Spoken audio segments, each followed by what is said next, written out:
And thanks for the different audience that we have in this webinar. So I will talk about the high temperature corrosion in molten salts and dealing to the evolution from the past, the present, and the important future that they have in the renewable energies at the present time. So I will try to to first of all introduce the molten salts, the characteristics as electrolyte for high temperature corrosion, the molten salt systems that we have in energy generation and energy storage, and examples in molten salts and the corrosion of materials in the CSP, in the thermal power generation, thermal solar power generation, and also the important things that are now on the table in terms of nanofluids, nano molten salts for high temperature, for energy storage, and monitoring, and finishing with molten salts and life cyclic analysis, comparing with another fluids used at the present time in CSP generation industry. So basically, we can observe here the different energy systems and the molten salts associated with. But I put in red the industries where the generation of the molten salts is not desired, so they are as part of the process. For example, waste incineration, they create in the combustion process sulfates, chlorides, designing aircraft turbines, land gas turbines, and boilers. But we have in blue the places where we put, because we wanted to put this fluid in the CSP, in solar power concentration plants, in fuel cells, for example, carbonated molten carbonate fuel cells, and also in nuclear processes where they use fluorides. So we have any way to deal with molten salts, but sometimes we don't like it in red, but in blue we put it because we thought that this is the most appropriate fluid for this industrial application. So why is so important now in CSP industry to deal with the molten salts? Because they are related to the solar power concentration plants. So this is the much more important fluid that we have, and this is a renewable energy. So for all these things, molten salts are playing a very, very important role now at the present time. So in terms of corrosion, of course, we have to deal with one, let's say, a special process that we have in molten salts, because we have, if we compare gas phase oxidation at high temperature and the evolution of hot corrosion processes in molten salts, we have this kind of, let's say, valleys and mountains. So we have the possibility to perform our energy device in this valley of corrosion rates with much better performance. So we have to characterize each molten salts, each temperature in contact with the appropriate materials. So I want to stand out that when we are talking about molten salts, we are talking about electrochemistry at high temperature, because the molten salts is one molten electrolyte.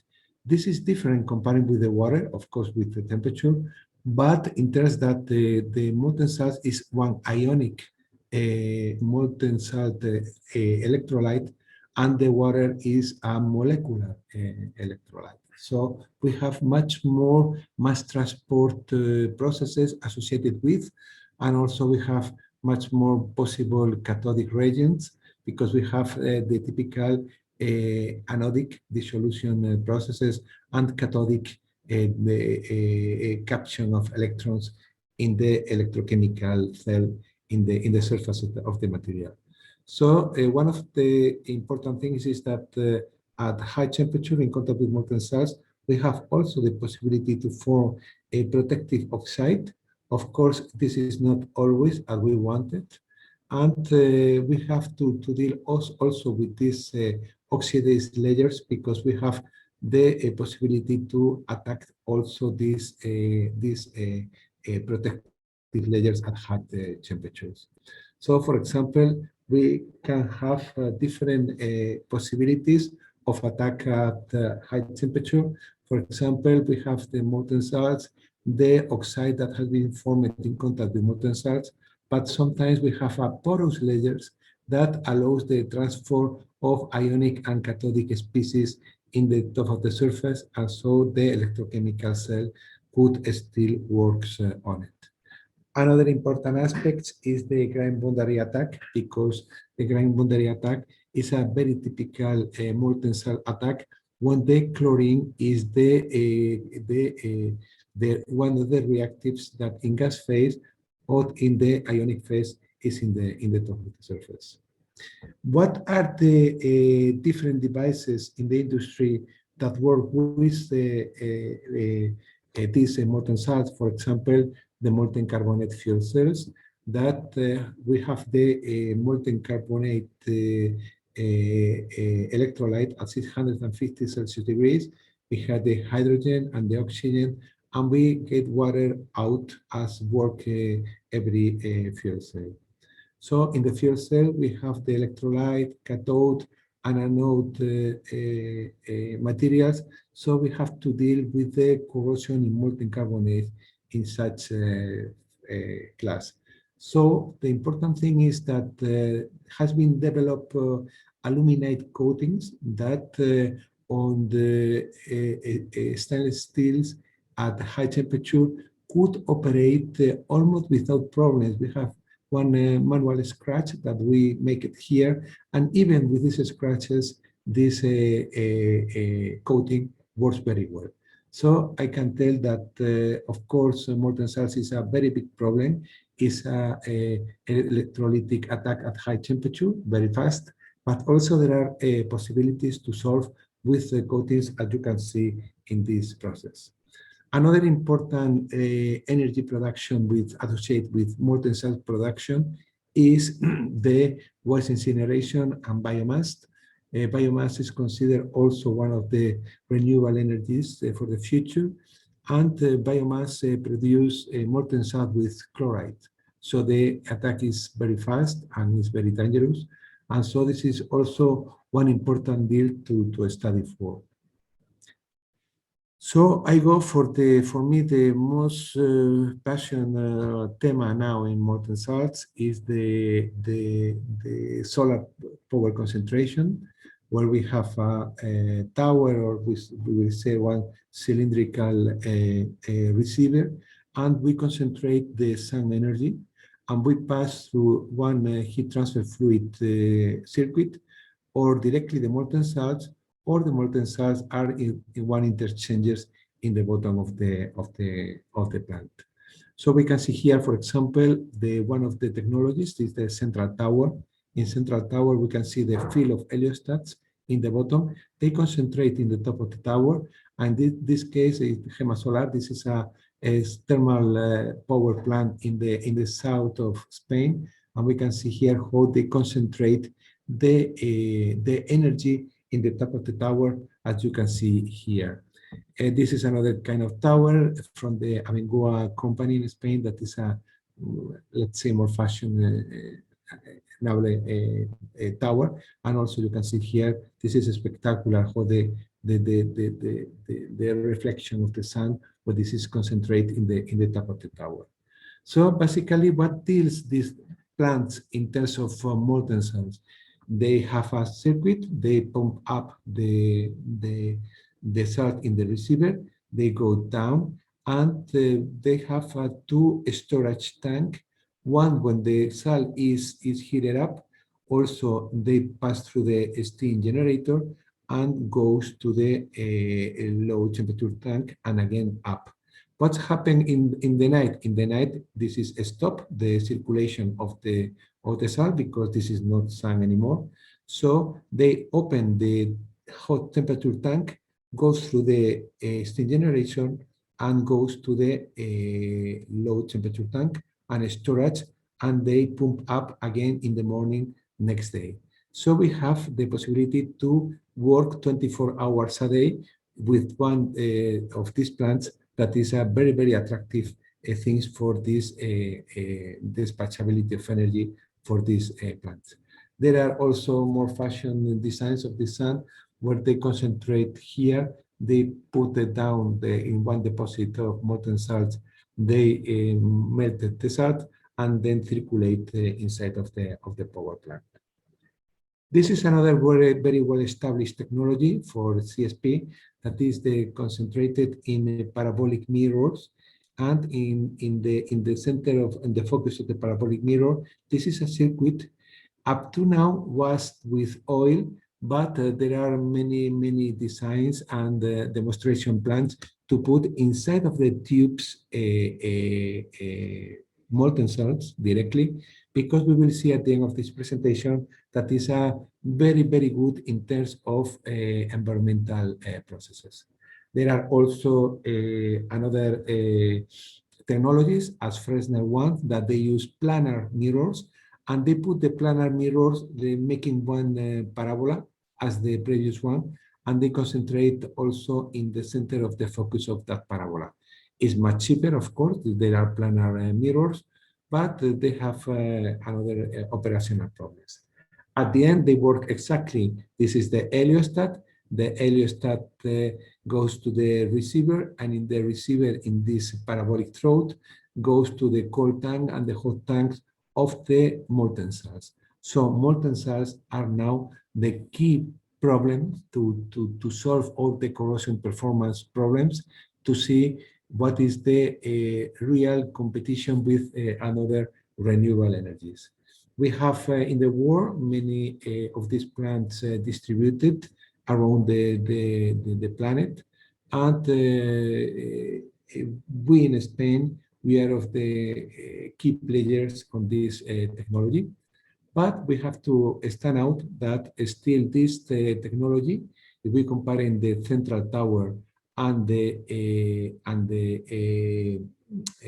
tower, sorry, with the parabolic throat, still the prices of the cost of kilowatts, the cents of dollars per kilowatt hour, still the CSP has to lower the prices of this technology, comparing with the traditional ones like coal, natural hydro, and comparing with wind, and still in the average of solar power. We can see here in blue plants in the world that has no storage. They can work only when the sun is from the sunrise to the sunset. But you can see now in green how the new plants are now all of them with storage. So with storage, so the molten salts play a very important role. And what is so important, the storage? You can see that the price of the kilowatts of the energy production decreases dramatically with the numbers of hours of storage that could be applied. You can see from 21 cents of dollars to 5 cents. So how this importance the molten salts technology associated to the storage of these molten salts. So when we have molten salts, and we of course have corrosion problems in the receiver, as you can see here, in the storage tanks, and also in the steam generation. So we have many points, many heat points, where we have the molten salts. And one other important point to stand out is that in the deposit are have semi-static conditions, but in the piping around the plant, we have molten salts under dynamic conditions, around 3 meters per second speed inside of the pipes. So historically, this storage fluid was studied with the ORH national labs, also Sandia labs. And the first question is what to use the molten nitrates, that molten sulfate, molten sodium and potassium nitrates are the molten salts that are used up to now in these plants. Why? Because they have superior heat transfer, energy storage capabilities, And when we compare with another heat transfer carriers, for example, mineral oil, synthetic thermal fluids that we will talk about later on, we can see here all the average of molten salts that play a very, very important role up to now in terms of energy storage. Molten nitrides, why? Because there are molten nitrates with low melting points. They have a stability almost up to 600 Celsius degrees. There are some additions, for example, lithium and calcium nitrate that lower the melting points. But of course, when we change and we adapt the formulation of the salt, as we say later on, we have to see the compatibility of uncoated materials, and in another cases, the only possibility to work on it is with coated materials. What is the roadmap for molten salts? Well, is to try to go to work with molten salts stables in the average of 650, 750, to work with under supercritical steam conditions, and of course to increase the efficiency. So we have to work and to develop. This is still a very big open field for research. This is the stable molten salts with compatible materials up to 700 Celsius degree. What is the problem with the actual salts that are already in the operating plants? The problem is that over 500 Celsius degrees, the molten nitrates decompose for oxygen in the pipings and the storage tank and so on, and also the nitrate decompose forming NOx oxide, but also NOx. So problems with corrosion and problems from the environmentally point of view. So we see that this is the more or less the maximum around 500, 525, where the salts start to decompose the actual nitrates. So we, taking into account all these conditions that we see before, we have to deal with new materials and processes. What means in processes? I will show later on some results, because another also very promising technology for the future is to work with nano molten salts in the future, because they enhance some physical-chemical properties and also the corrosion performance of materials. So this is the deal: stable molten salts up to 750 and new materials. This is the key role now. If we see only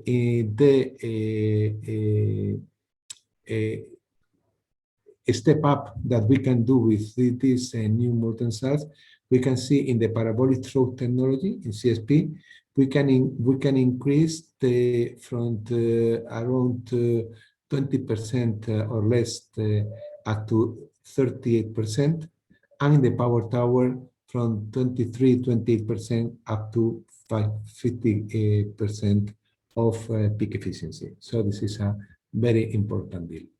So I will show some results of one of the European projects that has participated in my research group that has been named MSLOOP, that worked people from Germany, Italy, and Spain. And basically, we have worked in the all the molten salt chemistry and additives, materials performance, auxiliary systems, corrosion monitoring, and the life cyclic analysis of the different heat transfer fluid. So we have worked not only in the laboratory, we have worked also in one real demonstration plant, as you can see here, the different parts. And I will show later on in which part of the plants we take measurements to analyze the performance of the molten salts, and also to analyze the corrosion sensors that we start. So we can see here, if we see the state of the art of molten salts, this is the molten salt, 60% sodium nitrate, 40% potassium nitrate that are now in the plant. And we can see here that the peak of the stability is around 600 Celsius degrees. So they have a let's say a good bit limit on that. What is the other possibility, the other technology to use to ternary and quaternary calcium sorry, carbonate mixtures?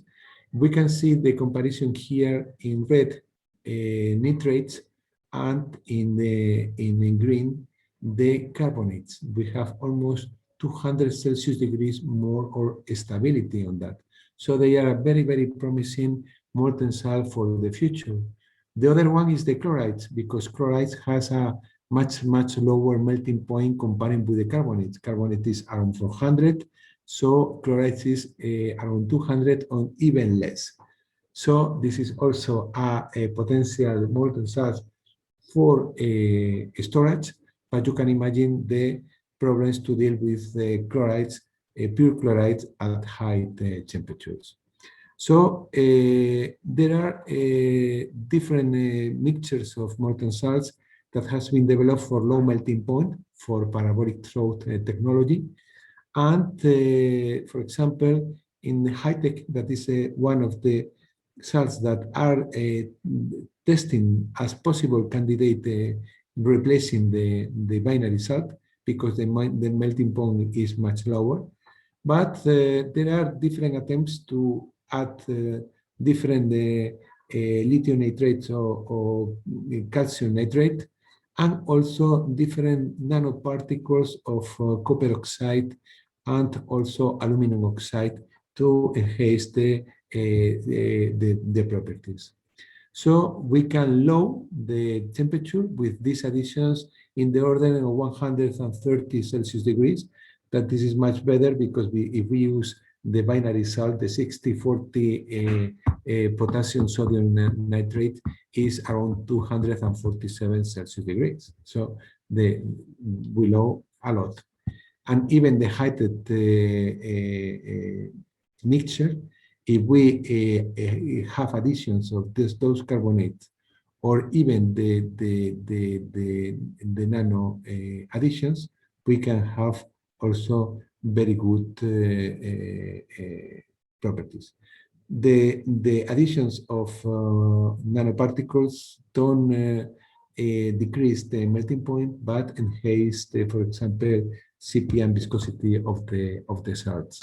We can see here, for example, that the ternary molten salt has the level of chlorine increase versus time when we have the high-tech salt, and when we have additions of different another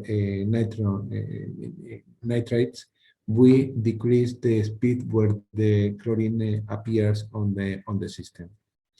So here you can see the evolution we have from our experiments, trying to see the molten salt stability and also the corrosion rate of materials. We start to develop some sensors to work just in the laboratory in a very small scale. After that, in 2014, we start to design a molten salt plant. This is a 300 kilograms pilot plant, and we can install here testing probes, sensors, gas analyzers, all of this. And what was the step up to put our sensors and our gas analyzers inside of the real power plant in 2020. So this is more or less the sensor that is patent, as well as the pilot plant to work on the dynamic conditions. And these sensors allow to monitor temperature, to analyze exothermic and endothermic reactions, materials, and to work at different temperatures. So this is a pictures how we install these sensors in the plant. And these sensors work with a perturbation theory. We send to the sensor, because this is one electrochemical process, we send one perturbation in potential. And we analyze the response in intensity of the sensor. So at the end, we divided one by one the signal, and we obtain the impedance in the frequency domain, and we can plot the Nyquist diagram and to measure corrosion mechanism and corrosion rate in molten salts at high temperature at the same time. So we have different scenarios that works the materials. Porous scale, this is the associated circuit with electrochemical impedance. Protective scale, that is the best situation to the material in contact with molten salts. And the most dangerous one, this is the localized corrosion that we can also analyze. So that we did monitoring the corrosion in these plants, we can analyze the corrosion in quasi-static conditions, in the deposits, in the high temperature in the piping, so in quasi-static, but also under dynamic conditions. So in the lab, so we put this electrode inside of one furnace, and we start to see why was so important to test, because we can analyze the evolution versus time of the corrosion rate, but also of the corrosion mechanism. Also, we analyze not only nitrate, but also carbonate at 800 Celsius degrees, the electrochemical measurement in these molten salts, and we can see the evolution with time of the system. But we did one step forward, doing this test in the dynamic plant, in the pilot plant, because in dynamic conditions we have a boundary layer effect, because we have in those fluids not only the thermal boundary layer, but also the speed of the speed boundary layer that play a very, very important role for the gas species that are playing a very important role in the cathodic reaction in the material. So we can see here, for example, the BN12, the 12% chromium under static and dynamic conditions, 1000 hours in dynamic plant. We can see the static conditions, no speed, and how it works in under 0.3, 1 meter per second, and 1.5 meter per second inside of the system. So the speed play a very important role in terms of corrosion mechanism. We can see also for those materials the cross-section under static conditions and under dynamic conditions. Also, we have a test in these experiments, not only in the molten nitrates as the previous one, but also in molten carbonates at 750. And we can see the evolution from time almost zero to 2000 hours when we change from protective, from porous scale at the beginning to protective scale at this time. We can see here also the cross section and the difference of the cross section between the in molten carbonates, also this austenitic steel, static conditions, and dynamic conditions. Other important things that we obtain on this measurement has been that when the temperature increases, for some material increases, like this austenitic steel, but for the Inconel alloys, we tested also 670 and 625. With the temperature, the corrosion rate decreases and increases again, as the typical valleys that could be obtained on some materials in some conditions in molten salts. So we obtain this for dynamic conditions in molten carbonate. We can see here, for example, in this material is increases, but in those decreases and decreasing and increasing again. So as we know, in molten salts, more temperature doesn't mean always a more corrosion rate. Is the if we compare the corrosion rate with temperature, we have these valleys that we obtain in molten carbonates. That is a very important thing.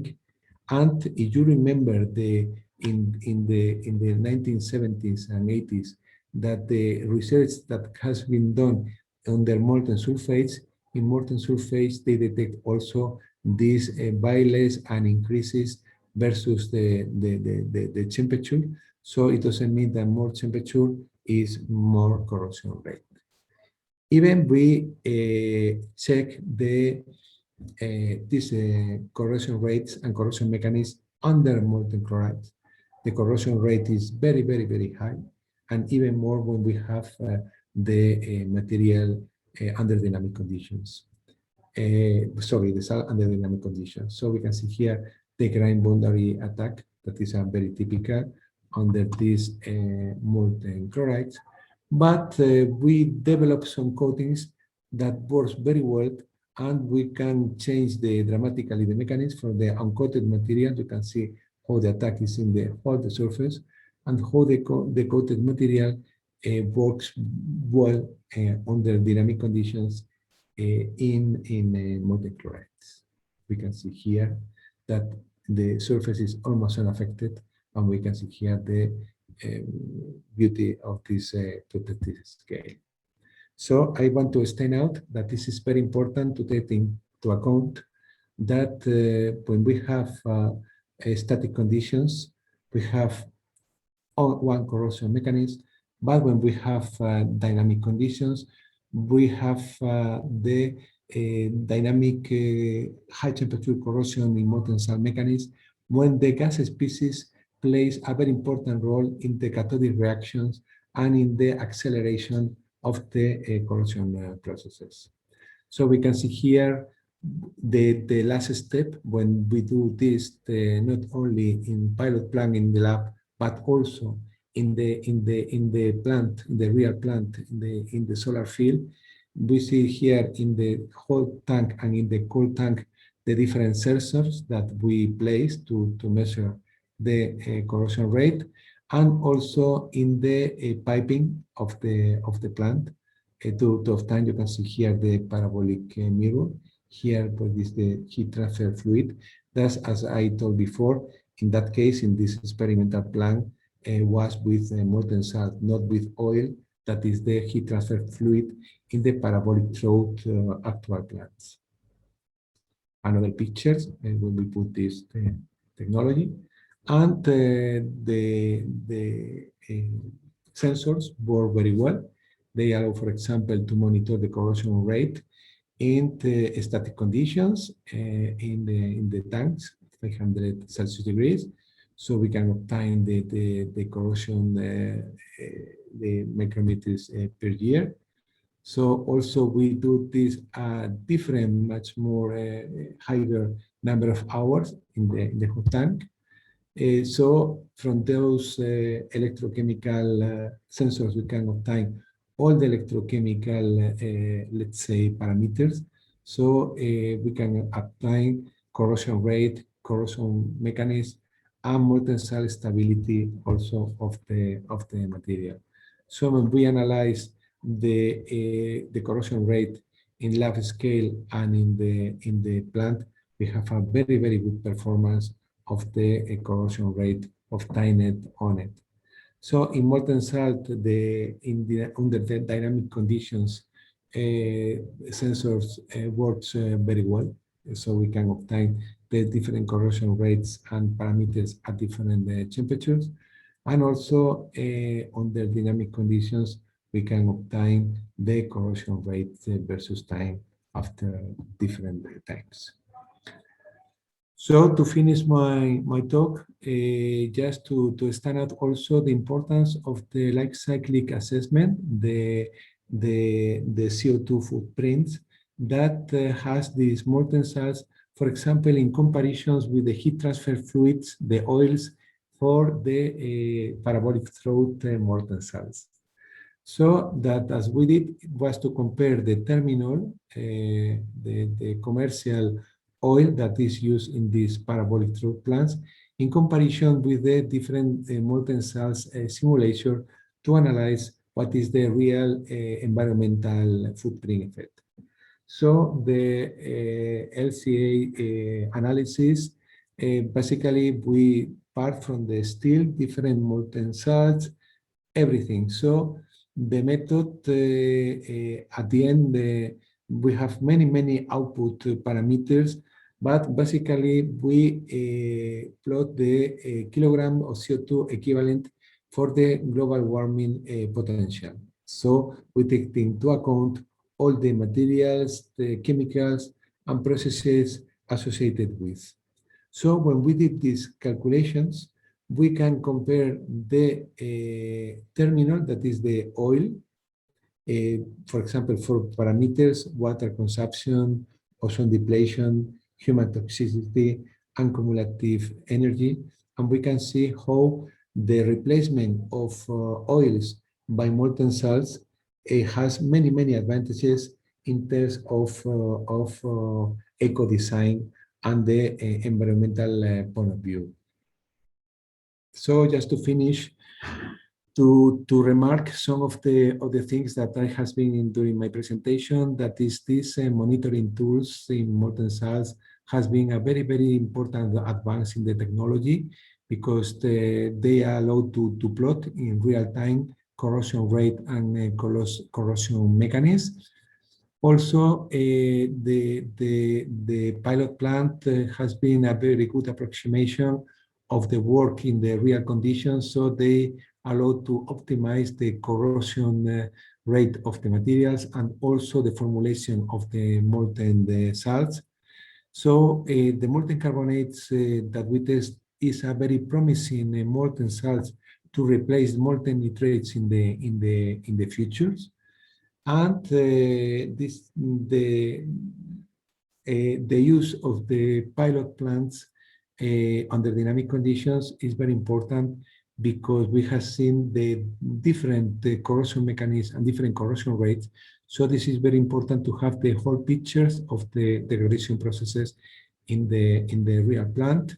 And also we put and we send to publication a new molten salt mechanism for dynamic conditions as a step forward, comparing with the corrosion mechanism under static conditions that most of the 99% of the publications up to now are related to this, let's say, all mechanisms. Also, we have publications for this all mechanism too.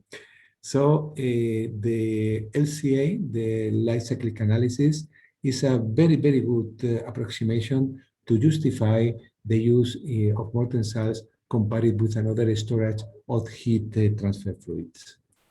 So this is the last slide, when we can see the present and the future of transfer and storage fluid and the material associated with. So basically today we are working with steels, molten salts, and some things at the lab scale in the nano. So in medium term, of course, the nanofluids will take a very important role, and the accomplishment with thermal storage fluids, molten salts, and the supercritical steam turbines will be increase up the fluids to change from nitrates to carbonates, and of course the coatings will play a very important role, and of course the micro and nano surface engineering. And what is the emerging concept? Of course, to use molten salts with another elements, for example, carbon nanotubes or graphene, and the use of not only carbonate but also chloride.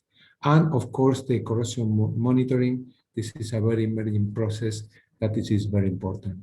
So this is that I see the CSP plant, the thermal storage plant, and the technology. There is the sun. We are in the road. Still, it looks like very long, but I think we are just in the middle, not in the beginning of the road. And that is my whole presentation. Thank you very much for your attention.